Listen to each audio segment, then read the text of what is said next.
Hechos 20, 26. Continuamos con la serie Temas de importancia para la iglesia. Y vamos a tocar un tema que he titulado El equilibrio en el dar. El equilibrio en el dar. Y vamos a leer Hechos 20, 26. Dice así: por tanto, yo os protesto en el día de hoy, que estoy limpio de la sangre de todos, porque no he rehuido anunciaros todo el consejo de Dios. El equilibrio en el dar. Hemos estudiado que los abusos que se han dado dentro de la iglesia ha provocado que muchos cristianos se vayan al otro extremo. Por ejemplo, hay quienes se dedican a nada más exaltar los milagros, y esto ha provocado que todo sea basado en milagros, pero se ha llegado a la exageración en la cuestión de milagros, que hasta se los llegan a vender. Pero por otro lado, hay una verdad en la Biblia de que Dios hace milagros, ¿no es cierto? Entonces cuando alguien se va a los extremos en cuanto a los milagros, luego tiende a irse hacia el otro lado y después dice, no, todo eso es del diablo. El diablo hizo todo eso, y ya le atribuyen al diablo todo lo sobrenatural, y ese es un desequilibrio. Otro ejemplo es la autoridad espiritual que hablábamos la semana pasada. El hecho de que la Biblia habla de que hay una autoridad espiritual que hay que obedecer, está estipulado en la Biblia, pero el abuso en la autoridad hacia los creyentes ha provocado reacciones contrarias, y cuando la gente de alguna manera se da cuenta de que hay una verdad al respecto, pero se va al otro lado, se van al otro extremo, y luego ya se le paran enfrente al pastor y le dicen, ¿y usted qué? Y tampoco, tiene que haber un balance, tiene que haber un equilibrio. Los dones espirituales es lo mismo. Ha habido mucho abuso en la profecía. Así dice el Señor, tú te casas con esta, pero resulta que esta ya es casada, y un montón de aberraciones que la gente hace. Pero los abusos y los excesos no anulan que los dones del Espíritu Santo son reales, que Dios nos da dones del Espíritu Santo, nos da autoridad, hay milagros, y hay mil ejemplos al respecto.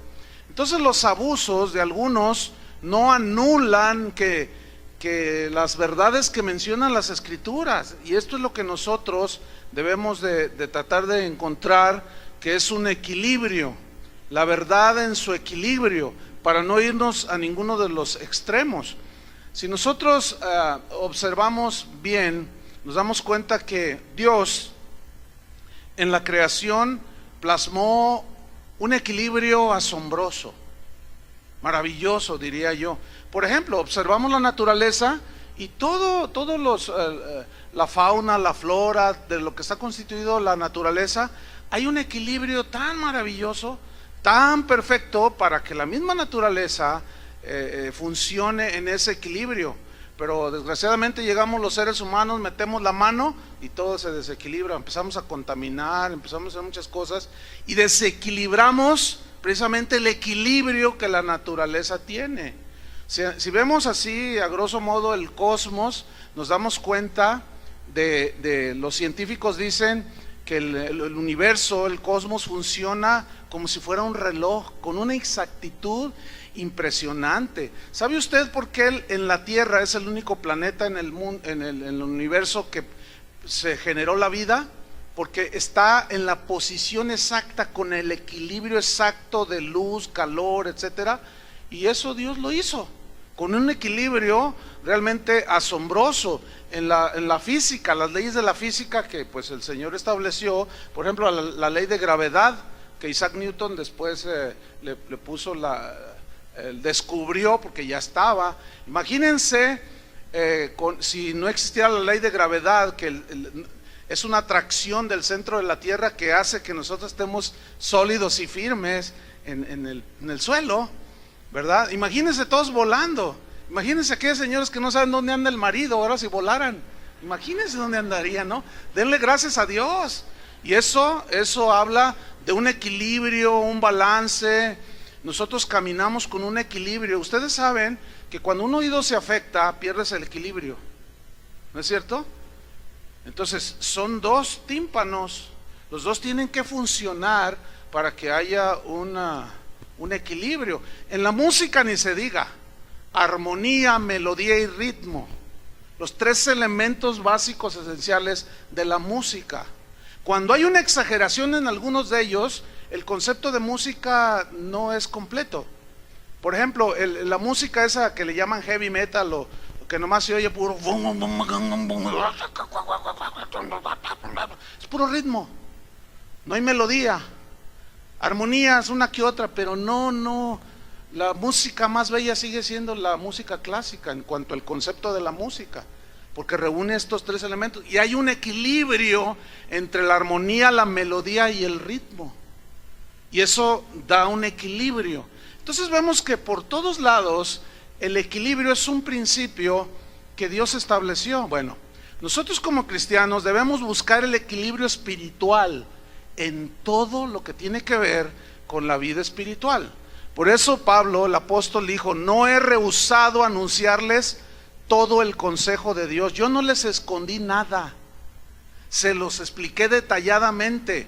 ¿Por qué? Porque conocer todo el consejo de Dios pues nos lleva hacia un equilibrio en nuestra vida espiritual. Y hoy vamos a tocar un tema que tiene que ver con el dar, con el dinero. Ustedes saben, o algunos probablemente vienen de iglesias donde hubo un énfasis o hay un énfasis exagerado, extremoso en la colecta de ofrendas, en el pedir de los diezmos. Muchísimas iglesias dedican hasta 1 hora para recoger, están duro y den, y te pasan hasta 5 o 6 veces la charola, para que 5 o 6 veces tú des. Entonces te dejan como limón de fonda, todo exprimido, ¿verdad? Entonces ya la gente, algunos se preguntan, pero ¿por qué tanto énfasis en esto? ¿Por qué tanto énfasis? Y la predicación, 15, 20 minutos cuando mucho, y todavía hay que ver si es predicación. Entonces hay un sobreénfasis. La pregunta es: ¿por qué tanto énfasis en el dinero en cada reunión cuando se juntan los cristianos? Ahora, ¿eso significa que no se debe de hablar ni de recoger ofrendas? No, el problema está en el exceso, en el estar enfatizando sobre el dar, y que da, y que si no la maldición de no sé qué, y que te va mal, hasta los mayas te van a maldecir si no das. Total, es una exageración, un sobreénfasis que lleva al extremo a muchos. Saben que alguien diseñó un software, y espero que esto no lo tomen mal los que abusan de la gente, pero hay un software que alguien inventó, que se los venden a las iglesias, a los pastores. En ese software tú lo anexas en tu computadora, y ahí los domingos les reparten sobres a la gente. Entonces allí ponen nombre, pues Rosita Alvírez, ¿verdad? Y luego diezmos, 2 millones de pesos, sí, cómo no. Y ponen ahí dirección y teléfono y todo. Entonces cuando cuentan los diezmos, las ofrendas, ellos meten en su computadora tu nombre, y el programa está diseñado para que cuando se haga la contabilidad y se anexe todo, haces un clic y sale todos los que no diezmaron.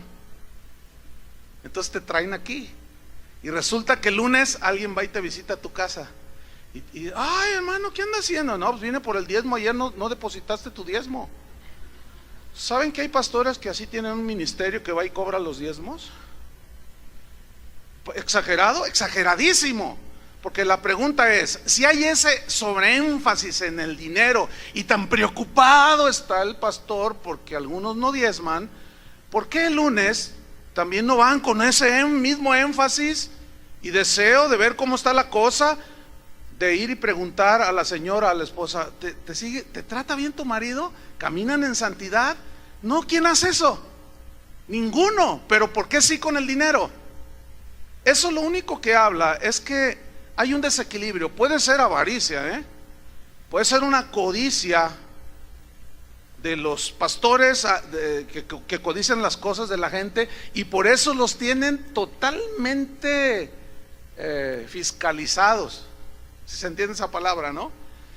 Pero esto ha llevado a muchos extremos, este sobreénfasis, y obviamente en esto del dar ha habido una exageración y hay unos extremos tales. Por ejemplo, miren, vamos a Éxodo 30, versículo 11. Éxodo 30, 11. Mientras ustedes lo buscan, Éxodo 30, 11, déjenme decirles lo siguiente. Todos los que abusan en el pedir ofrendas, diezmos, primicias, que hay un sobreénfasis y han caído en un abuso, basan sus enseñanzas en el Antiguo Testamento. Pero pongan mucha atención. El Antiguo Testamento, la manera de ofrendar, de dar, los sacrificios de animales inocentes, todos eran símbolos y eran sombras de lo que había de venir. ¿Quién es el que había de venir? Cristo. Es decir, todo, absolutamente todo, el Cordero de la Pascua apuntaba hacia el Cordero de Dios, que es Jesús. Las ofrendas que se daban por la expiación de los pecados tipificaban al pago que iba a hacer en un momento dado el Hijo de Dios por nuestros pecados. Todo es sombra. Una vez venido a la realidad que es Cristo, todas ese tipo de ofrendas quedaron abolidas. Ya no es la manera bíblica en el Nuevo Testamento de dar, basado en pasajes del Antiguo Testamento. Y muchos siguen basando en las sombras. Por ejemplo, Éxodo 30, 11, ¿ya lo tienen? Ok. Aquí habla de las ofrendas de la expiación del pecado. Dice: habló también Jehová a Moisés diciendo: cuando tomes el número de los hijos de Israel conforme a la cuenta de ellos, cada uno dará a Jehová el rescate de su persona. Fíjate, dará el rescate de su persona. Cuando los cuentes, esto habla de un censo, para que no haya en ellos mortandad cuando los hayas contado. Esto dará todo aquel que sea contado, medio ciclo, que era cierta cantidad, conforme al ciclo del santuario. El ciclo es de 20 geras. La mitad de un ciclo será la ofrenda a Jehová. Todo el que sea contado de 20 años arriba dará ofrenda a Jehová, porque eran los que estaban produciendo, ¿sí?, en su vida. Versículo 15: ni el rico aumentará, ni el pobre disminuirá del medio ciclo, es decir, lo que tenían que dar de pago por la expiación de sus pecados. Cuando dieren ofrenda a Jehová para hacer expiación por vuestras personas, y tomarás de los hijos de Israel el dinero de las expiaciones y lo darás para el servicio del tabernáculo de reunión. Pregunta: ¿para qué se usaba el dinero que la gente daba en expiación por sus almas? Se usaba para la manutención del tabernáculo, y para que estuviese en constante servicio al Señor. Entonces dice: será memorial a los hijos de Israel delante de Jehová, para hacer expiación por vuestras personas. ¿Están notando que aquí se daba dinero por la expiación de las personas? ¿Lo notaron? ¿Sí o no? Ok. Vamos a Números 30, versículo 50. Hoy te explico más sobre el punto. Éxodo 31, 50. Números. ¿Qué dije? No, Números 31, 50. Se parecen, pero no es lo mismo. Números 31, 50. Este es otro versículo que toman los que piden: trae tus anillos, trae tu reloj, pero que sea de oro, ¿no? Trae tu collar, trae tus pulseras, etcétera. Dice Números 31, 50. Por lo cual hemos ofrecido a Jehová ofrenda cada uno de lo que ha hallado: alhajas de oro, brazaletes, manillas, anillos, zarcillos y cadenas, para hacer ¿qué? Expiación por nuestras almas delante de Jehová. Ok, esto lo sinteticé porque hay mucho más texto, ¿sí? Pero esa ceremonia de dar dinero o en alhajas de oro por la expiación se le llamaba el día de la expiación. Ese día se hacían sacrificios por los pecados de toda la gente. Ese día era un día al año en el cual el sumo sacerdote entraba en el lugar santísimo y allí él oraba, intercedía por la gente y allí le pedía a Dios que perdonara al pueblo. Cuando salía el sacerdote, los levitas, los ayudantes ahí del tabernáculo que sacrificaban los animalitos inocentes, el sacerdote tomaba un hisopo que era como una rama y rociaba simbólicamente con la sangre de los animalitos a la gente para que sus pecados quedaran cubiertos. Dice la Biblia en Hebreos que los pecados de la gente solamente eran cubiertos, ¿sí? Todas esas ceremonias apuntaban hacia el Nuevo Testamento, hacia el tiempo de la gracia cuando vino Jesús. Eso lo hemos explicado, pero lo voy a seguir mencionando. Entonces, el día de la expiación que celebraban ellos servía como recordatorio de que los sacrificios que ellos hacían solamente cubrían los pecados de manera temporal, o sea, no borraban los pecados, nada más se cubrían, pero no eran borrados. En el Nuevo Testamento ya no son cubiertos, sino son borrados por la sangre de Cristo. Entonces, escuchen, el pago en dinero que la gente hacía el día de la expiación era una sombra que apuntaba hacia Jesucristo, el perfecto Redentor, quien pagó el precio del rescate por nosotros, que quitaría nuestros pecados, los borraría para siempre. Pero Jesús no pagó por la expiación de nuestros pecados con dinero. El pago que Él dio fue su propia sangre. Y en Primera de Pedro 1:18, quiero que vean ese versículo, Primera de Pedro 1:18, ahí se nos dice claramente al respecto. Primera de Pedro 1:18, dice así: sabiendo, este verbo es muy importante, sabiendo, saber, es lo contrario a ignorar. Cuando la gente ignora esto que vamos a leer, es que se dejan manipular y los abusadores abusan de los ignorantes, porque les sacan versículos de la Biblia. Entonces la gente asume, no, sí, mira, es bíblico. Sí, no, pues lo está diciendo el pastor.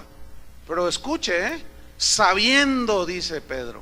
Y este es lo que va a decir a continuación es precisamente la realidad de lo que el Antiguo Testamento apuntaba cuando la gente pagaba con dinero por su expiación.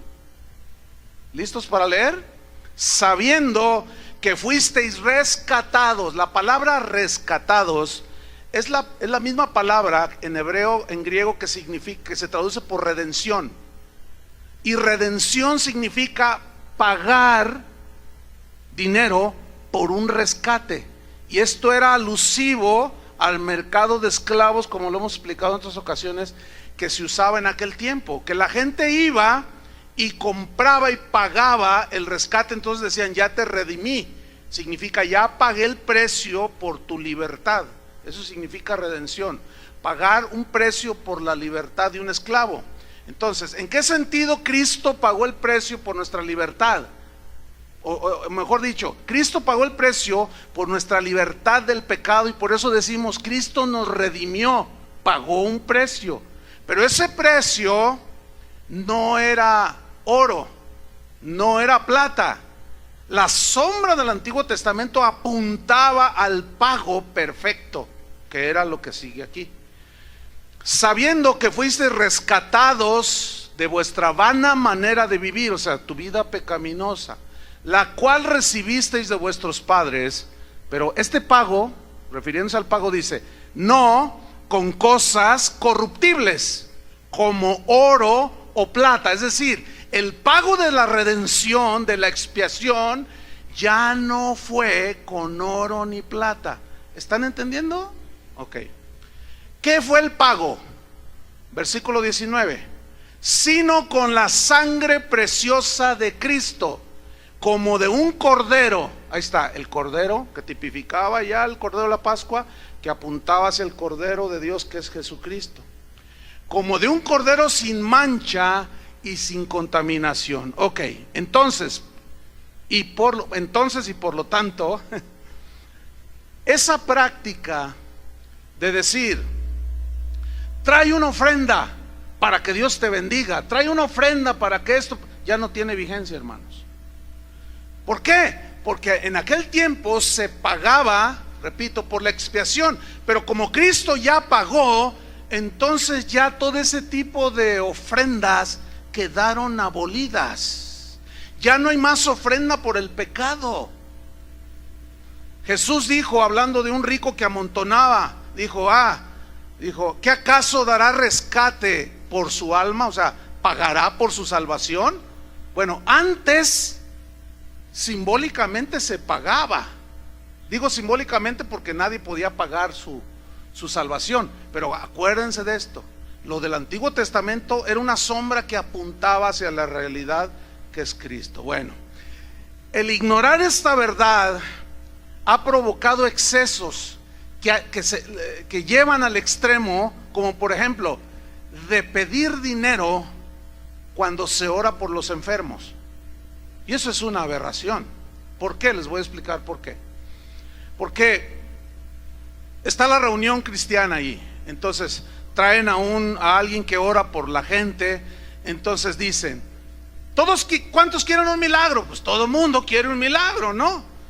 Entonces se les convoca, se atrae a la gente con el asunto de que si usted está enfermo, o si tiene algún conocido que está enfermo, un familiar, traiga ese, porque va a ser una noche de milagros, dicen.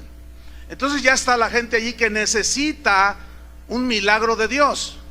Entonces dice: a ver, ¿cuántos están enfermos? Entonces la gente levanta la mano.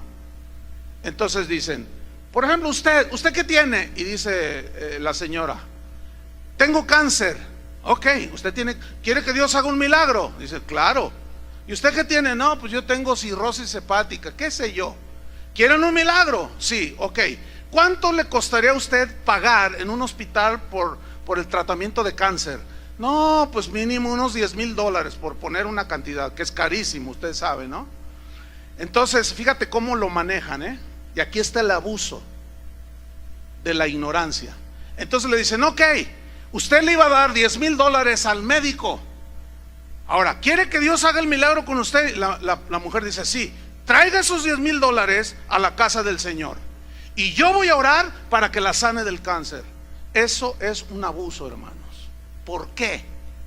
Porque Cristo, cuando murió por nosotros, ganó para nosotros todo lo que necesitemos, sea provisión, sea sanidad, lo que sea, liberación, lo que sea. Por lo tanto, ese tipo de ofrendas es un abuso. Me estoy explicando, ¿verdad?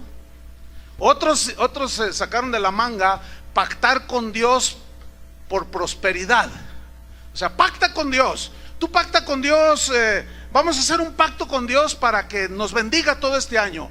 Entonces, en enero van a traer ustedes, van a hacer un pacto con Dios, van a dar adicional, aparte de sus diezmos y ofrendas, van a hacer un pacto con Dios y van a traer 20,000 pesos que van a pagar en un año.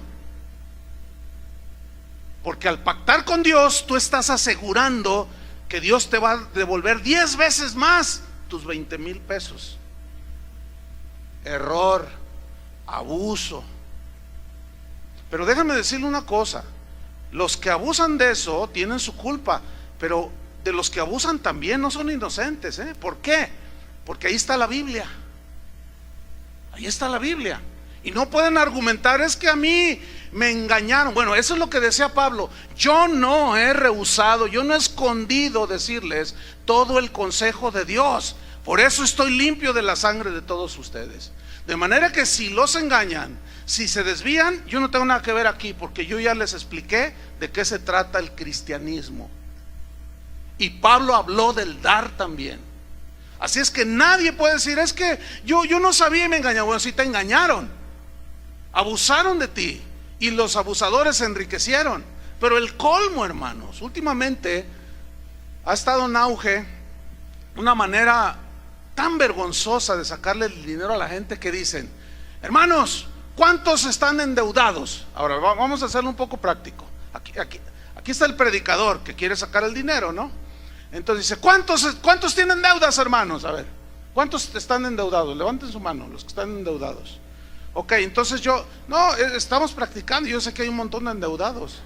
Nomás estamos practicando para que ustedes entiendan el ejemplo. Entonces, a ver, ¿cuántos están endeudados?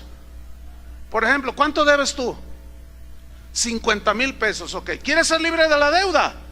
Claro. A ver, ¿quién no quiere ser libre de una deuda? O sea, es bien obvio. Nadie ora, Señor, que mi negocio no funcione. Ay, ¿quién va a orar así? ¿Cuántos de ustedes han orado? Señor, que me bajen el sueldo. Entonces, es bien obvio. ¿Quieres que te aumenten el sueldo? Pues todos van a decir que sí. O sea, es bien obvio. Ok, Marcial, debes 50,000 pesos. ¿Quieres ser libre de la deuda? ¿Sí o no? Sí. Ok. Y aquí viene el abuso. Tú da el diezmo de tu deuda y yo voy a orar para que Dios desaparezca esa deuda. De una manera misteriosa, de pronto va a aparecer dinero en la cuenta de tu banco. Y de pronto vas a ir a querer pagar el abono y te van a decir, ya no debes nada. Pero luego, como está endeudado y no tiene los 5,000 pesos que son del diezmo de los 50,000, entonces pide prestado. Entonces ya son 55,000 que debe, porque resulta que lo están engañando. Eso no existe en la Biblia, hermanos. ¿Cómo está eso? ¿De quién se sacó de la manga eso? Un abusivo predicador. Y de ahí le siguen un montón de abusadores. Y se han ido a extremos que rayan en lo ridículo. Pero bueno, en la mañana que puse este ejemplo, en los que vienen en la primera reunión y los que vienen ayer, en la mañana salió una señora que debía 300,000 pesos de deuda. Entonces 300,000 pesos. Entonces el diezmo son 30,000 pesos, ¿verdad? Pero ayer alguien me dijo, no, yo debo 1,500,000.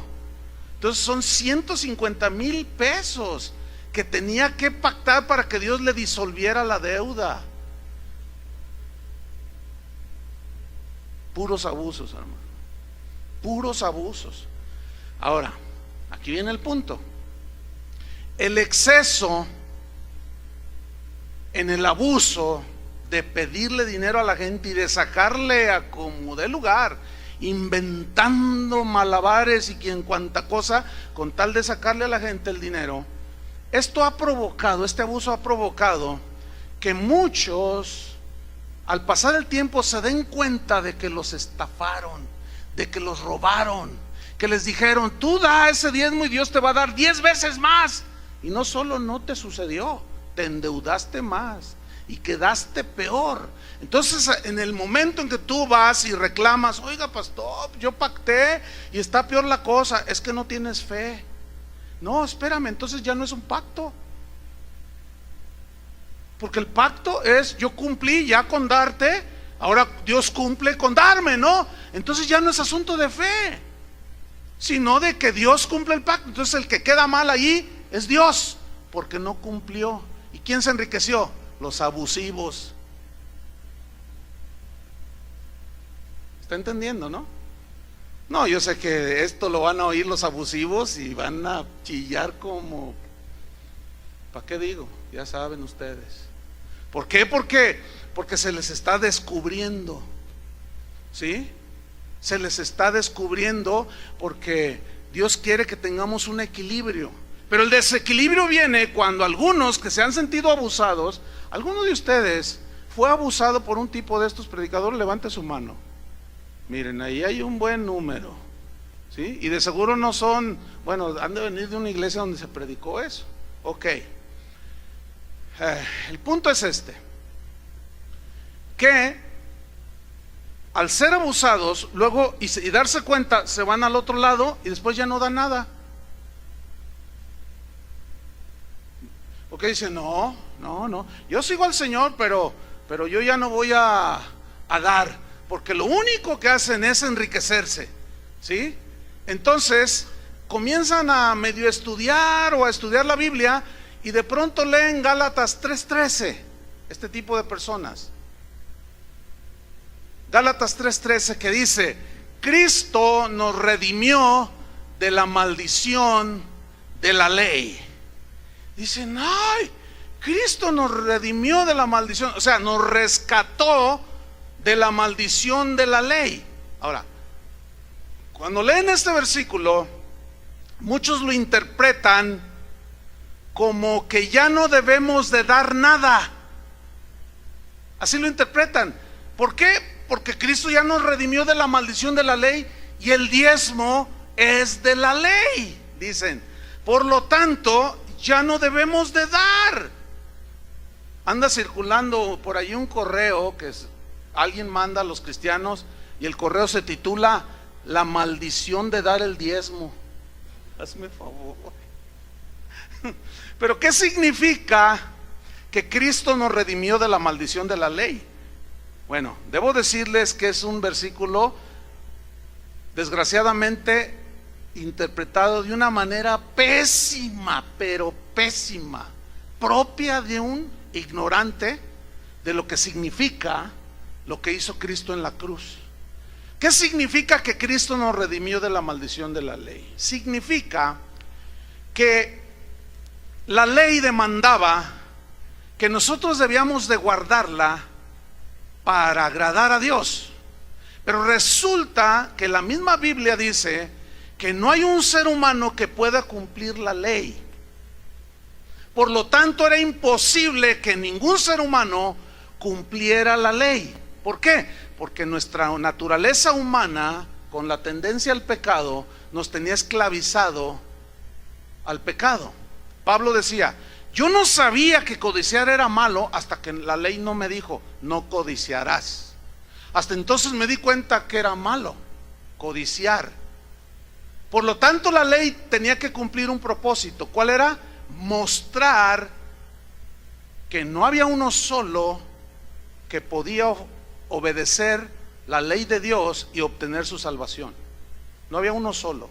El propósito de la ley era mostrar que éramos pecadores, que somos pecadores, según Romanos, Pablo a los Romanos. Ese era el propósito de la ley, mostrar que todos somos pecadores. Por lo tanto, al violar la ley, había una condenación, había una maldición eterna de condenación en el infierno. Ahora, cuando viene Cristo, muere en la cruz, el creyente se le predica, se le enseña y cree en ese sacrificio, se arrepiente de sus pecados. Son borrados con la sangre de Cristo. Pregunta, ¿tiene que pagar por su salvación? No, porque Cristo ya pagó por él en la cruz. Entonces, ¿cómo recibe la salvación? ¿Por pagar o por fe? Por fe. Entonces, la maldición de la ley consiste en la condenación por haber violentado los mandamientos de Dios, la ley de Dios. Y cuando nacemos de nuevo, Dios nos da una nueva naturaleza. Con esa nueva naturaleza, ahora podemos cumplir los mandamientos de Dios. Pero ya no es para ganarnos la salvación, porque esa nadie se la puede ganar, porque esa es por gracia, por medio de la fe. Y esto es un regalo de Dios, no se puede pagar por la salvación. Entonces, eso es lo que significa que Cristo nos redimió de la maldición de la ley. Ahora, nos redimió de la condenación de la ley. por haberla violentado. Pero escuchen, pero no nos libró del dar, porque dar jamás ha sido una maldición. ¿Entiende eso? Jamás la Biblia menciona ni por ningún lado que dar es una maldición. El error que lleva al exceso, al desequilibrio, está en el creer que con el dinero, hoy que estamos bajo la gracia, podemos comprar nosotros las bendiciones de Dios. Ese es el gran error. ¿Quiere que Dios la sane del cáncer? Sí, traiga $10,000.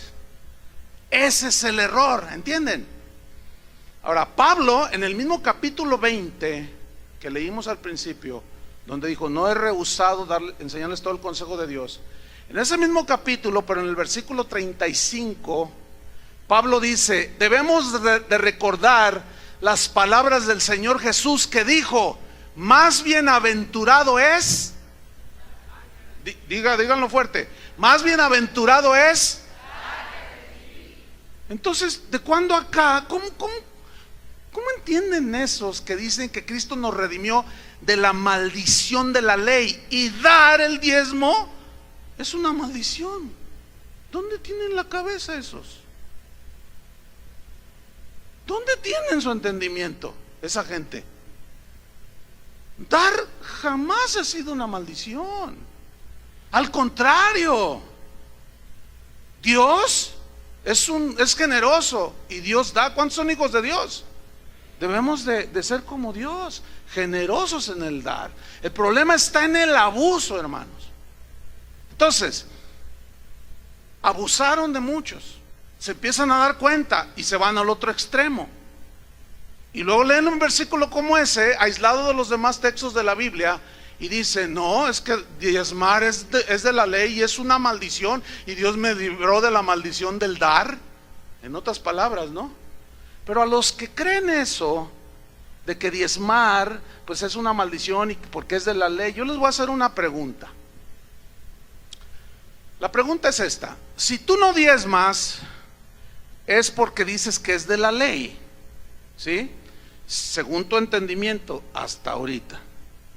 Pero ahí va. La pregunta es: ¿cuánto exigía la ley que se debía de dar para el sostén del tabernáculo y de los levitas y de los sacerdotes, y para que funcionara todo el tabernáculo, la adoración, los sacrificios? ¿Cuánto es lo que la ley exigía que se debía de dar de lo que tú ganabas? ¿Alguien me puede decir? Diezmo. ¿Qué es el diezmo? Es el 10% de todo lo que tú obtenías por tu trabajo. Ok, 10%. Pregunta, les pregunto a esos hermanos, ¿cuánto exige la gracia en el Nuevo Testamento? En todo, el 10% de tu tiempo, el 10% de tu corazón, el 10% nada más el sábado. ¿Cuánto exige la gracia? 100. 100 equivale a todo. Pero escúchenme, Dios no a todos les pide todo, porque tú no das todo, ¿verdad que no?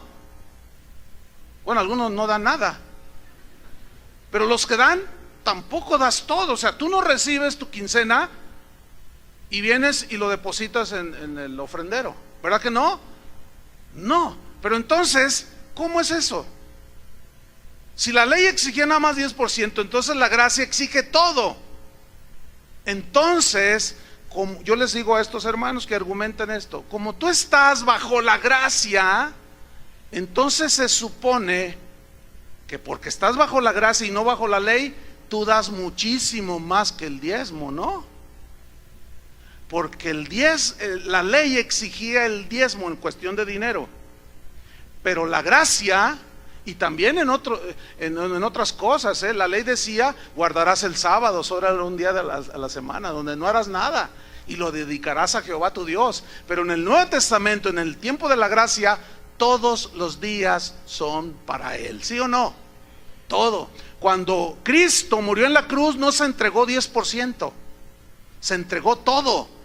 Cuando alguien se entrega a Cristo, se entrega nada más el 30%, la mitad de su corazón. ¿Qué entrega? Todo su corazón. De esa manera da todo su tiempo, todos sus pensamientos, todas sus fuerzas están centradas en Dios. Todo, porque ese es el más grande mandamiento que estaba desde la ley. ¿Cuál es el más grande mandamiento? Amarás al Señor tu Dios con todo tu corazón. Vean, todo, con todas tus fuerzas. A ver, háganle así. Con toda tu mente, con todo. Ahí está, todo, todo, todo. Ahí en ese grande mandamiento estaba encerrada la gracia. Pero la ley decía, en cuestión de lo que tú recibes, nada más trae el 10% para que funcione el tabernáculo. ¿Sí? Pero vamos a seguir abundando sobre este punto. Mateo 5, versículo 27. Entonces los que argumentan que están bajo la ley y que por eso no dan, bueno, están bajo la gracia. Pero entonces se entiende que deberían de dar más, ¿no? Porque la gracia demanda todo. Vamos a leer Mateo 5:27 y vamos a ilustrarlo con este pasaje. Hay muchos, pero no puedo darlos todos, obviamente. Mateo 5:27, ¿listos? Ok. Está hablando Jesús y dice: oísteis que fue dicho, no cometerás adulterio. Bueno, eso es de la ley, ¿sí o no? ¿Me están siguiendo? Vamos. Oísteis que fue dicho, no cometerás adulterio. Versículo 28. Pero, ese pero, hermanos, es muy importante, porque Jesús está a punto de decirles algo que va muchísimo más allá, que es más completo que la ley. ¿Ustedes oyeron? Traten de imaginar que Jesús está enfrente de la gente. Les dice: ustedes oyeron que dijeron, no cometerás adulterio. ¿Qué dice el versículo que sigue? Pero yo os digo que cualquiera que mira a una mujer para codiciarla en su corazón, ya adulteró con ella en su corazón. ¿Dice así o no? Pregunta: ¿qué demanda más, la ley o la gracia? ¿Verdad que es muy claro? Si tu ojo te es ocasión de caer, dice ahí, al siguiente versículo, sácalo. Ay, Dios, pues puros tuertos. Esto es simbólico, obviamente. Está hablando de que la ley solamente hablaba del acto mismo de adulterio con la mujer ajena. Pero Jesús dijo: no, es que la ley cumple nada más un propósito de mostrar que son pecadores. Pero yo voy al corazón, yo quiero todo. Yo quiero tus pensamientos, yo quiero tu corazón.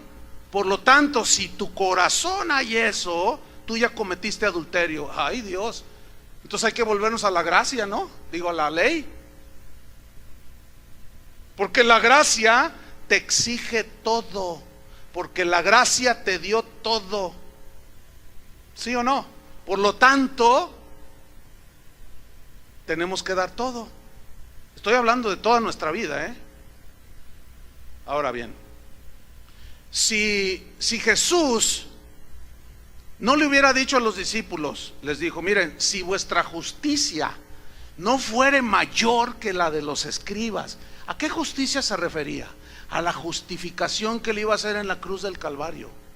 Porque a los que les estaba diciendo, a los fariseos, de todos ellos que se ufanaban de la ley, ¿se acuerdan de aquel publicano que Jesús puso en la parábola? Que dijo: no soy como este, yo ayuno 2 veces a la semana, doy diezmos de todo, hago esto y lo otro, y no adultero, no hago esto como este publicano. Y dice Jesús: y el publicano, estando de lejos, ni levantaba el rostro y se golpeaba el pecho, y arrepentido decía: Señor, sé propicio a mí, soy pecador. Y Jesús dice: ¿cuál de estos dos salió justificado? El publicano. ¿Por qué? Porque nadie puede comprar su salvación diezmando, ayunando. ¿Entienden? Sin embargo, el publicano salió justificado y fue un regalo que le dio. No se puede pagar por la salvación. No se puede pagar por los milagros, porque esos son dados por gracia, y aquellos que les ponen precio son mercaderes del evangelio y son abusadores de las ovejas. Y como me dijo una vez uno, es que la naturaleza de las ovejas es dar lana. Ah, mira qué listo eres, qué listo eres. Y si tu mano derecha te es ocasión de caer, córtala y échala de ti, pues mejor te es que se pierda uno de tus miembros y no que todo tu cuerpo sea echado en el infierno. Fíjate, todo tu cuerpo. ¿Qué quiere Dios? Toda tu alma, todo tu cuerpo, todo tu ser, todo tu corazón. ¿Él quiere qué? Todo. ¿Qué dio? ¿Qué nos dio en Jesucristo? Lo mejor que Él tenía. Si Dios nos dio a su Hijo, ¿cómo no nos dará juntamente con Él qué? No, nada más el 10%. No, todas las cosas. En el antiguo decía, trae los diezmos al alfolí, en el Antiguo Testamento, trae los diezmos al alfolí para que haya alimento en mi casa. Y yo te voy a multiplicar, pero si no, tú me estás robando. Malditos sois con maldición, porque todos me han robado en los diezmos que me pertenecen a mí. Así dice Malaquías 3, ¿sí o no? El asunto ahí es este. En el Nuevo Testamento, fíjense bien lo que voy a decir, en el Nuevo Testamento no hay un mandamiento específico que diga que debemos diezmar. No existe, hermanos, esa es una verdad. Entonces, ¿por qué en iglesias cristianas se pide el diezmo? ¿Saben por qué? Porque el diezmo, hermanos, es la expectativa mínima que Dios espera de nosotros. Es como decir, partir de eso hacia adelante. Pero les voy a explicar todavía más para que quede bien claro y podamos tener un equilibrio. La pregunta de nuevo, ya la van a saber responder en general. ¿Qué exige más? ¿La ley o la gracia? La gracia demanda más, ¿sí? ¿Por qué? Porque Dios nos dio en Cristo todo. Y si todo se nos dio por gracia, nosotros lo recibimos ¿cómo? Por gracia. Y Jesús dijo, den de gracia lo que recibieron de gracia. A ver, ¿qué recibimos de gracia? Entre otras cosas, salvación. Gratis, eso significa, sin haber pagado un precio. Él ya pagó en la cruz. Entonces, yo recibí salvación por gracia. Entonces yo debo de predicar la salvación por gracia, gratis. Si yo le pongo un precio, venga a escuchar la conferencia, la que sea de la Biblia, y le pongo un precio de entrada para que usted venga a escuchar y use su gafet, yo estoy agrediendo el sacrificio de Cristo en la cruz. Porque ahí ya no estoy dando de gracia lo que recibí de gracia. Entonces, ¿qué con la gente que no tiene dinero para pagar para escuchar un mensaje de salvación? Es un abuso eso, es una aberración, es pisotear la sangre de Cristo. Entonces yo voy a dar de gracia lo que recibí de gracia, pero también puedo recibir sanidad. A mí Dios me ha sanado un par de veces de manera milagrosa. En algunas de una manera, un par de veces de manera instantánea. Una vez yo estaba en mi casa y sentí un dolor espantoso que me tumbó. Mi esposa ni cuenta se dio. Y yo dije, Señor, ¿llegó mi hora? Le dije, y yo me sentía mal, sentía algo extraño, un dolor que me tumbó. Yo le dije, Señor, quítame esto. Cuando yo dije esto, yo dije, en el nombre de Jesús, se me fue. Y me levanté y dije, ay, gracias, Señor. Bueno, ¿cuánto me cobró el Señor? Nada. Pero si yo vengo aquí y les digo, ¿hay algún enfermo aquí? La señora de cáncer, ok, ¿cuánto le paga el médico? $10,000, tráigalos aquí, yo voy a orar para que Dios los sane. Mentira, abuso. Porque entonces ya nos está dando de gracia lo que recibimos de gracia. Liberación es lo mismo. Ahora hay que pagar por ir a un encuentro para que te liberen. Hazme el favor, Santísimo. O el Santísimo favor. Entonces, si recibimos todo de gracia, ¿qué vamos a dar? Todo de gracia. Entonces, ¿qué con el dinero que Dios pone en nuestras manos y los bienes que Dios pone en nuestras manos? ¿Cómo vamos a dar? ¿Por ley o por gracia? Alguno dirá, bueno, es que mi trabajo me costó ganarme mis centavos. Sí, pero ¿quién te dio la vida? Dios. Sí, pero ¿quién te dio las fuerzas? Dios. Sí, te lo has ganado, pero ¿quién te dio la inteligencia?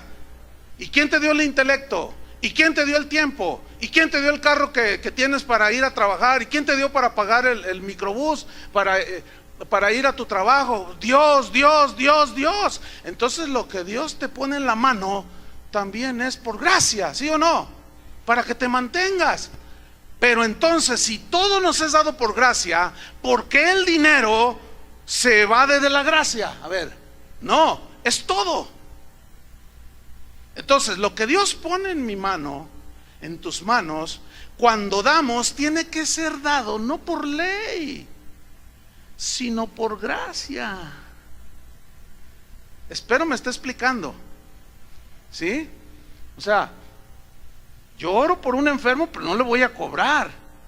Si yo doy para el sostén de la obra, si yo doy para ayudar a un hermano que necesita una operación y yo le doy no esperando recibir para que Dios me bendiga. Y pacto contigo, Señor, le ayudo a para que tú me lo multiplicas 50 veces, Señor. No, no, no, no, no.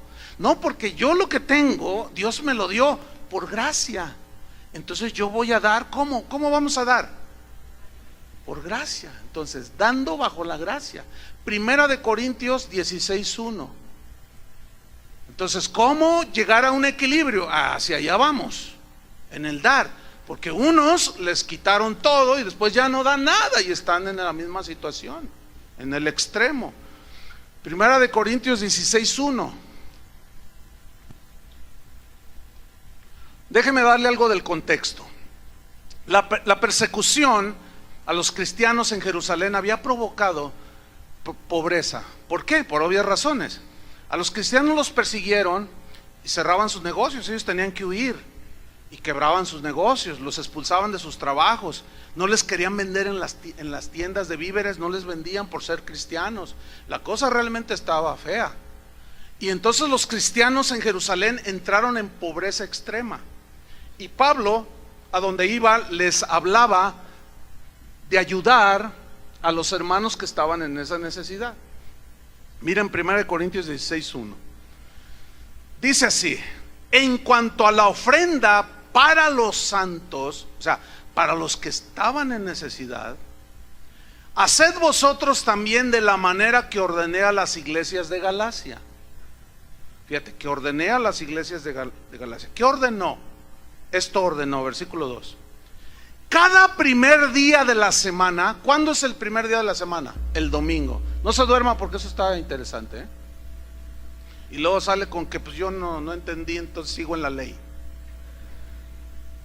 Porque ahora muchos van a decir, no, mejor me quedo en la ley, en la gracia no, porque la gracia te pide todo. ¿Se acuerdan del joven rico? ¿Se acuerdan? Ahorita vino a mi mente, que llegó con Jesús y le dijo, Señor, yo quiero vida eterna, yo te voy a seguir, yo esto y lo otro. Los mandamientos sabes, ¿sí? No adulterarás, no robarás, no dirás falso testimonio, honra a tu padre y a tu madre. Todo eso lo he guardado desde mi juventud. Dice que mirándolo Jesús lo amó. O sea, como teniéndole compasión, paciencia, y le dijo, oh, bien, qué bueno. Oiga, qué bueno es no adulterar. ¿Está conmigo? Qué bueno es que un hijo, que ustedes jóvenes honren a sus padres. Oye, pues eso es bueno. Qué bueno es no robar. Todo eso es bueno. Y es desde la ley. Y le dice, pero una cosa te falta. Con uno solo de los mandamientos que se violen, ya violaste toda la ley, dice San Pablo. Dice, una cosa te falta. Y Jesús sabía cuál era el mandamiento que él no cumplía. No codiciarás. Porque le dice, vende todo lo que tienes y dalo a los pobres. ¿Por qué no le dijo, darles el diezmo? ¿Por qué no le dijo, dale una ofrenda? ¿Por qué le dijo todo? Porque en el tiempo de Jesús, Dios te pide todo. Cuando el Señor nos habló de irnos como misioneros a la Argentina, pusimos nuestras cosas que teníamos, muebles, etcétera, a la venta. Pues teníamos que irnos nada más con la maleta. Pero cuando los hermanos llegaban, yo les decía, te lo regalo, llévatelo, y vendé una que otra cosa. Entonces, cuando junté el dinero, no alcanzaba ni para los boletos.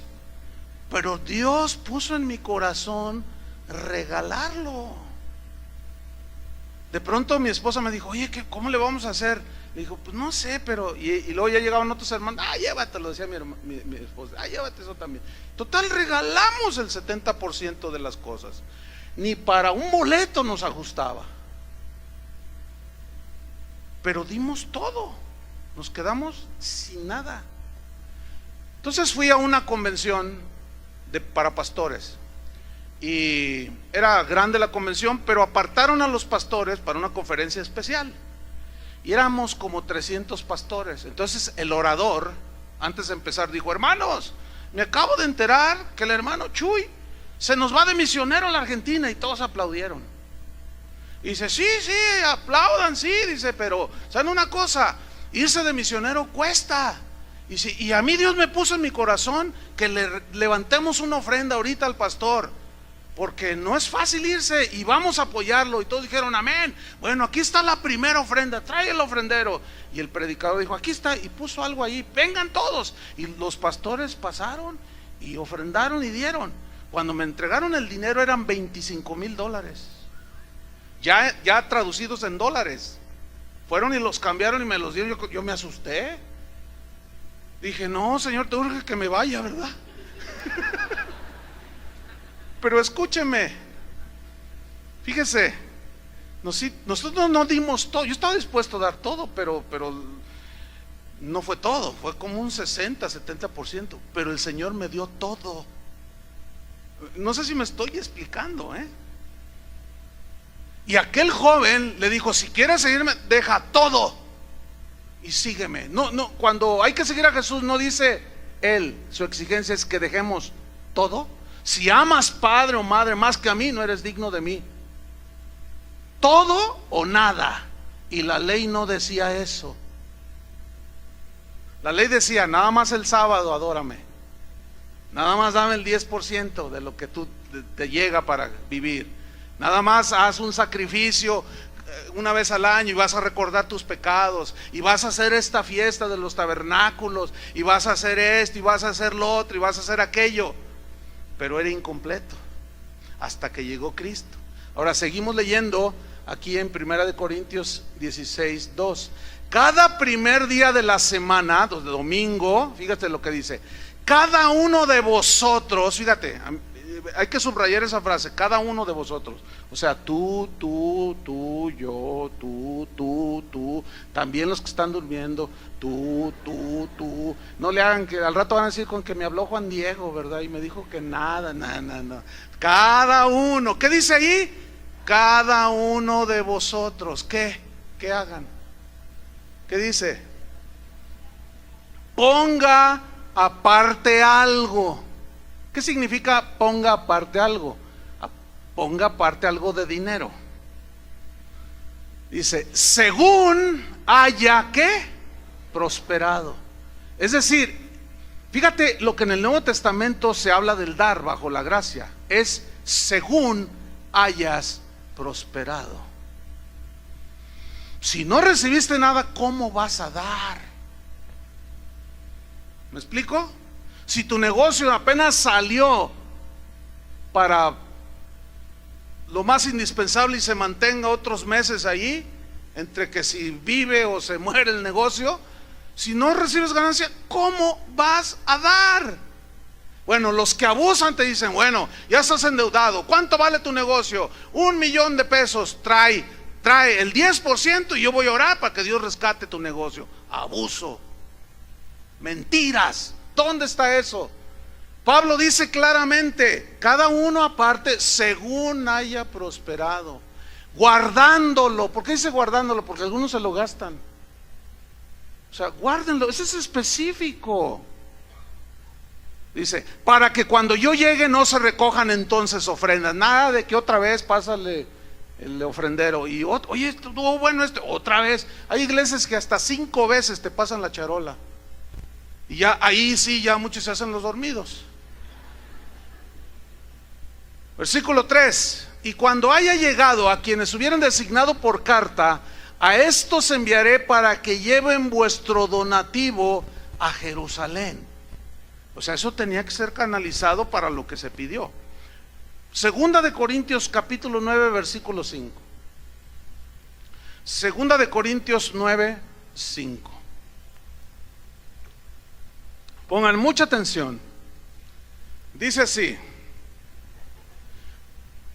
por tanto, dice Pablo, tuve por necesario exhortar a los hermanos que fuesen primero a vosotros y preparasen primero vuestra generosidad antes prometida. ¿A qué se refiere? A la ofrenda que les dijo que apartaran. Dice, para que esté lista como de generosidad. Ahora viene una frase muy importante para el tiempo de la gracia. Dice, y no como exigencia nuestra. ¿Qué significa eso? Que ninguno de los apóstoles exigió como muchos hoy exigen, presionan y manipulan a la gente. El Señor me está diciendo que aquí hay 100 personas que van a dar 100,000 pesos. Vamos, levántense y vengan y pongan aquí su promesa de fe, pongan su cheque, porque el Señor sabe quiénes son y ya me mostró quiénes son, y si no se paran yo voy a señalar quiénes son. Así se manejan los abusivos. Entonces están manipulando a la gente, porque no va a faltar entre numeroso público que no tenga sus buenos ahorritos. Aquí ahorita en esta reunión hay gente que Dios ha bendecido abundantemente y que tienen buenos ahorros, tienen buenas propiedades. Pues en más de uno ingenuo va a caer. Entonces, y si no lo haces, mira, se te va a quemar debajo del colchón, y empiezan a manipular. Y va a llegar el devorador y te lo va a quitar, en lugar de traérselo. Mejor tráeselo al Señor y siembra en el reino. Entonces tú dices, híjole, pero ese dinero lo tengo para la universidad de mis hijos. Tengo 3 ya en edad de universidad. ¿Y cómo le voy a hacer, Señor?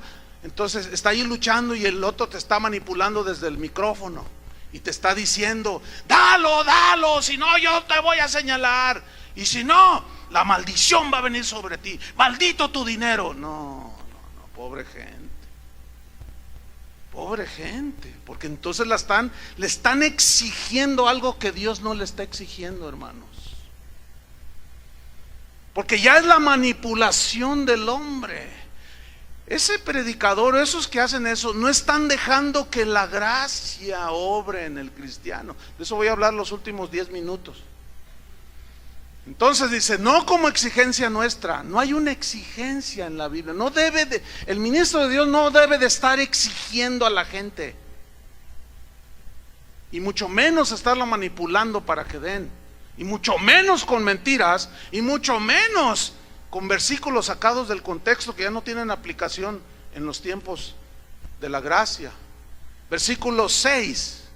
Mira este versículo que es tan común, es tan hermoso este versículo, es tan verdad, es tan certero porque es del Espíritu Santo, pero ha sido tan manoseado, y vamos a leerlo. Pero esto digo, el que siembra escasamente también segará escasamente, y el que siembra generosamente, generosamente también segará. Esa es una verdad. El problema está en el abuso, hermanos, que te dan una manipulada por más de 2 horas para sacarte todos tus ahorritos, y luego cierran su tremendo sermón con ese versículo. Porque si no das así, vas a recoger escasamente. Pero si tú das con generosidad hasta que te duela, dicen algunos, porque entonces ya no es sacrificio, dicen. Y hay un sacrificio en el dar, dicen. No, espérame, los sacrificios ya no valen. El sacrificio perfecto fue Cristo. ¿Cómo que sacrificio de dar? El único sacrificio que exige el Nuevo Testamento es la adoración. Ofrezcamos pues sacrificios agradables a Dios, fruto de labios que confiesen su nombre, alabanza y adoración. Entonces, es verdad, hermanos, es verdad que si nosotros mezquinamente no entendemos que todo lo hemos recibido de gracia, aún lo que tenemos, y detenemos la generosidad para sostener la obra, para enviar misioneros, para abrir nuevas congregaciones, para ayudar a los huérfanos, para ayudar a las viudas, para salir y predicar, todo eso cuesta, hermanos. ¿Cómo se va a sufragar? Desde el Antiguo Testamento se dijo cómo, y de eso voy a hablar el próximo domingo. Pero entonces dice, el que siembra teniendo la bendición de Dios, dice, no, pues ahí va un pesito, ¿verdad? O de una manera mezquina, dice, bueno, aquí hay una verdad: el que siembra escasamente, segará escasamente, ¿verdad? Versículo 7, miren esto, cada uno, aquí está, cada uno, otra vez esa frase, cada uno, tú, y tú, y tú, y tú, y hasta el falso maestro que se metió aquí entre nosotros, está sentado por ahí. Nada más que se viene por lo de ustedes, pónganse abusados. Digan, ¿seré yo maestro? Cada uno fíjate, pongan atención, cada uno no dice, si quieren den. O sea, ¿por qué está así como un imperativo, como un mandato? Porque la gracia exige más. Pero fíjate a qué se nos deja, a la generosidad. Mira lo que dice, cada uno dé como propuso en su corazón. Qué bonito eso, ¿no? A mí me gusta eso. Me gusta, ¿saben por qué? Porque aquí rechaza toda manipulación. Porque si yo digo, aquí hay 100 que van a dar 100,000, ya no es como propusieron en su corazón, es como yo les estoy diciendo. Porque si fuera de Dios, entonces este versículo contradice a Dios. Y ya no es como propusieron en su corazón, sino como que el predicador dice que Dios le dijo. Pero entonces ya no es como propuso su corazón, sino fue, tú tienes que dar 10,000, tú tienes que dar 20,000, y le van bajando. Ahora también aquí hay 500 de a 1,000, y aquí hay 2,000 de a 500, y hay 10,000 de a 100 pesos. Y bueno, ya los demás pásenle también, todos échenle, dicen los abusivos. Cada uno dé como propuso en su corazón. Pero miren lo que viene a continuación, no con tristeza ni por necesidad. ¿Por qué dice no con tristeza ni por necesidad? O sea, porque tienes que hacerlo. ¿Por qué? Porque ya no estamos bajo la ley. Bajo la ley era sí o sí, si no la maldición te llega. Escúchenme bien. ¿Y qué si Dios te bendice y tú retienes tu generosidad? ¿Vendrá maldición para ti? No. Lo que viene es escasez, menos cosecha.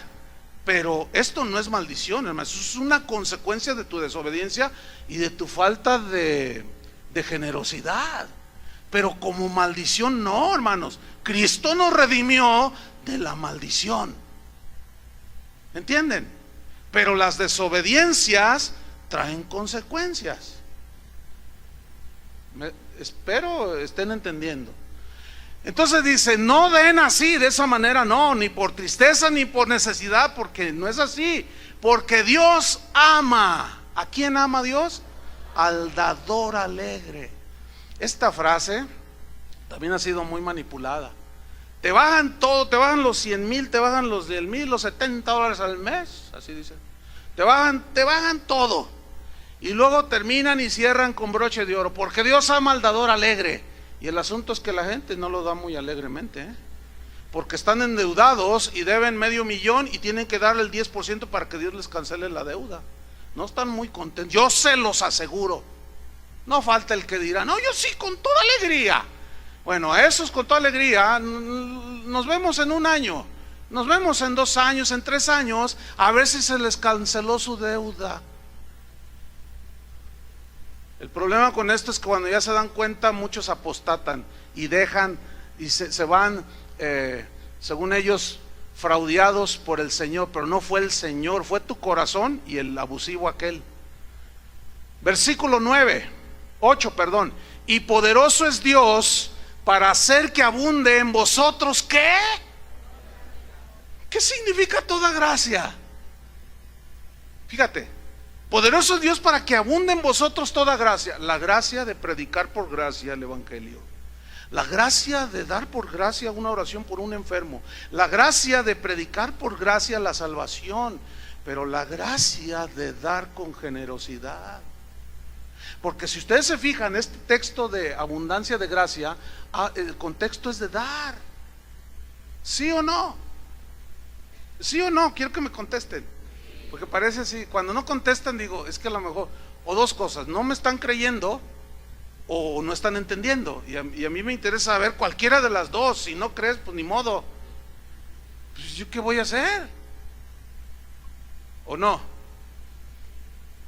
Y poderoso es Dios para hacer que abunde en vosotros toda gracia, a fin de que, teniendo siempre en todas las cosas todo lo suficiente, abundéis para toda buena obra. Abundar para toda buena obra significa dar, después de que tú tuviste para tus necesidades. Entonces, conforme prosperamos, damos. El problema ha sido el abuso, hermanos. Ese ha sido el problema. Hace rato me comentaban de una persona que pidió un consejo y dijo: pastor, ¿qué hago? Fíjese que pues yo, de la iglesia donde pues estuve antes, pues el pastor me bajaba lo que quería. Dice, y pues ya me di cuenta que abusó de mí, pero pues ¿qué hago? No, pues ¿tú qué quieres hacer? No, pues yo le perdono todo lo que me quedó debiendo y lo que... Dice, a mí Dios me ha bendecido con bienes y con riquezas y no necesito todo eso. Y hablaba, escúchenme bien, no de $1,000,000, El abusivo del pastor abusó de esa oveja. Pero la generosidad de él, fíjate bien, dice, yo prefiero la paz y yo le perdono todos sus abusos. Bueno, eso es loable, ¿no es cierto? Porque a fin de cuentas, ¿que te vas a amargar porque abusaron de ti? Pero tampoco te vayas al otro extremo. El hecho de que hayan abusado y que algunos abusen no significa que todos los pastores abusan. Y ese es el otro extremo. Y eso no anula que hay una verdad en el dar. Miren, para terminar, vamos a Hechos 2:44, porque ahí vamos a ver cómo vivían los primeros cristianos. Como dicen en el noticiero, la última y nos vamos, o sea, la última noticia y nos vamos. Los últimos versículos y nos vamos. Hechos 2:44, no porque no haya más, hay un montón, pero Hechos 2:44, ¿ya lo tiene?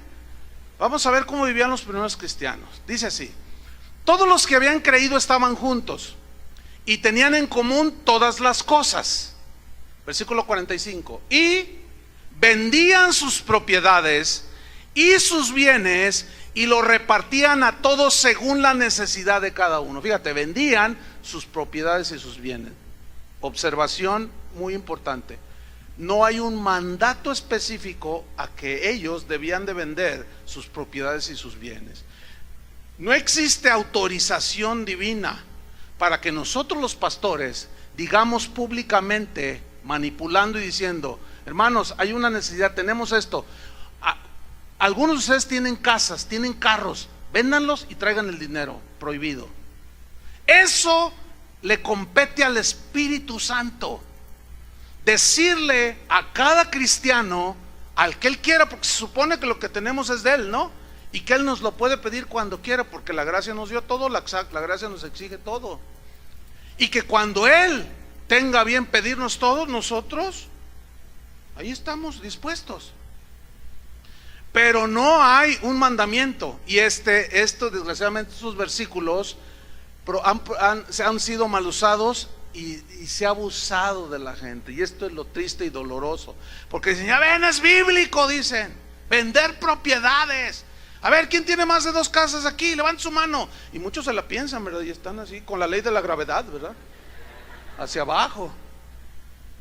Pero finalmente, bueno, ante la presión levantan la mano. ¿Cuántas casas tiene? 3, hermanos. Venda una, la más cara, y traiga el dinero aquí. Si no, algo sucederá y le van a quitar las 3 que tiene. Y el otro, miedoso, ignorante, va y vende una y le trae el dinero. Manipula.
Azul es un lugar precioso. Ahí son 30,000 metros.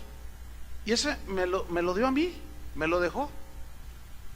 Entonces, bueno, pues gracias. Él lo compró allá por los años 80. Siempre quiso hacer una casa de campo y nunca la pudo hacer por X o Z. Pero dijo, ¿sabes qué? El terreno es para ti. Bueno, cuando yo tengo la posesión del terreno y las escrituras, cuando muere mi padre, yo dije, bueno, ¿y qué hago con esto? Cuando yo dije eso, el Espíritu Santo claramente me dijo, dónalo a la iglesia. Y yo lo doné. O sea, esto que estoy diciendo no es para pararme el cuello o tratar de... Yo no quiero manipular nada. Yo soy anti manipulación. ¿Sí vieron cómo aborrezco eso?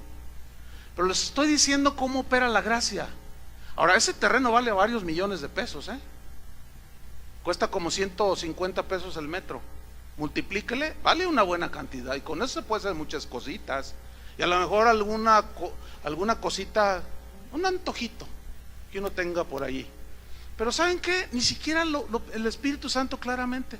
Dónalo. Las escrituras están en la administración de la iglesia. Y ahí es donde próximamente, primero Dios, si Dios quiere, porque ya ven que a veces no quiere. Si Dios quiere, ahí vamos a hacer un campamento para la casa de oración.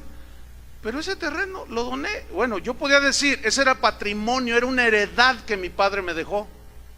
Bueno, pero pues yo lo doné. Mi esposa estuvo de acuerdo, mis hijos pues también.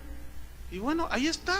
Bueno, a mí nadie me manipuló, a mí nadie me dijo. ¿Saben por qué no ponemos los nombres en los sobres? No damos sobres para que usted ponga el nombre, porque como dice la Biblia, ojos que no ven, corazón que no siente, ¿verdad? O sea, yo como pastor no me interesa si usted da o no, no me interesa cuánto da, si mucho o poco, eso a mí no me importa, eso a mí no me incumbe. ¿Sabe por qué? Porque ese es un asunto de usted con Dios. ¿A usted le interesa lo que yo dé? No, a usted ni le importa. ¿Y qué le importa que yo haya dado lo que ya mencioné que di? Nada más lo estoy poniendo como un ejemplo para que vean cómo opera la gracia, hermanos. Ese es el único propósito. Pero escúchenme, el hecho de poner el nombre allí es para, nosotros no queremos saber nada sobre eso, es un asunto de cada quien. A mí cuando Dios me ha pedido cosas, yo las doy. Muchos no han entrado en ese nivel de descubrir en la gracia lo que es la generosidad, porque es una verdad que ciertamente, hermanos, el que siembra generosamente, ¿qué?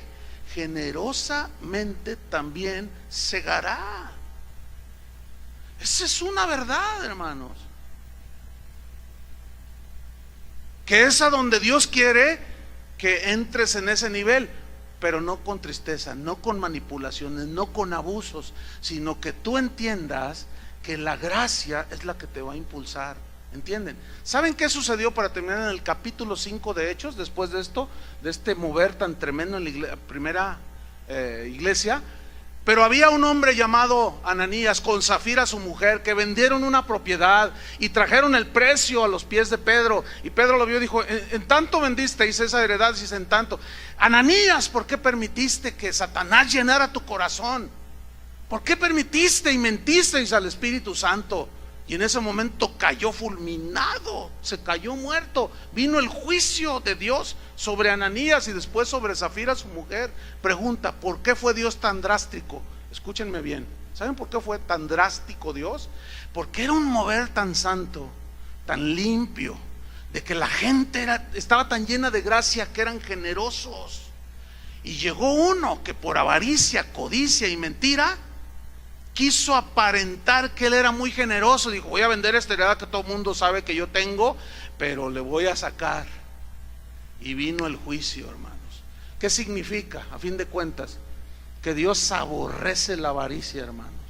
Y aquel que dice que es hijo de Dios y dice que diezmar es maldición y que ya no debe, no ha entendido la gracia, no ha entendido. Entonces nosotros los pastores debemos de confiar en que la palabra de Dios es la que obra en ustedes, y que esa gracia que les ha dado todo, que nos ha dado todo, ustedes la puedan comprender. Y no tenemos que andar manipulando a nadie para que dé. ¿Cuánto tiempo invertimos en la recolecta de las ofrendas en esta congregación? ¿Ya se dio cuenta? Ni 2 minutos, es más, ni 1 minuto. Vamos a darle la bienvenida a los hermanos. Un aplauso, le pegan su corazón, como aquí el varón, bienvenido, le pegan su corazón. Bueno, ¿qué les parece si sembramos? Amén, amén. Y uno se hace loco ahí, que no oye nada. Y amén, sí, bueno, Señor, bendice estas ofrendas, bendice esto que vamos a dar, en el nombre de Jesús multiplícalo. Ya, viene lo más aburrido del servicio, los anuncios. Pues es lo que menos me gusta a mí. Y ya, bueno, hermanos, miren, les vamos a anunciar que el Congreso de Mujeres y que los niños y que bla, bla, bla. ¿Cuánto invertimos en la recolecta de los diezmos? ¿Qué énfasis le damos? Nada más el necesario. ¿En dónde está el énfasis? En la palabra de Dios. ¿Por qué? Porque confiamos que la palabra de Dios y tu relación con Dios es la que te va a motivar a dar. Eso es todo. Y ahí es donde está el equilibrio. Sin manipulaciones, sin triquiñuelas, sino con la palabra, y que la palabra trabaje en ti. Dios trabaja conmigo con la palabra, y cuando hay que dar algo, a mí Dios me lo dice, y yo nada más hago lo que tengo que hacer y punto. Y así es con todos, porque la gracia es para todos y es abundante Y no solo eso, sino gracia sobre gracia, dice en Romanos. Oremos. Te damos gracias, Señor.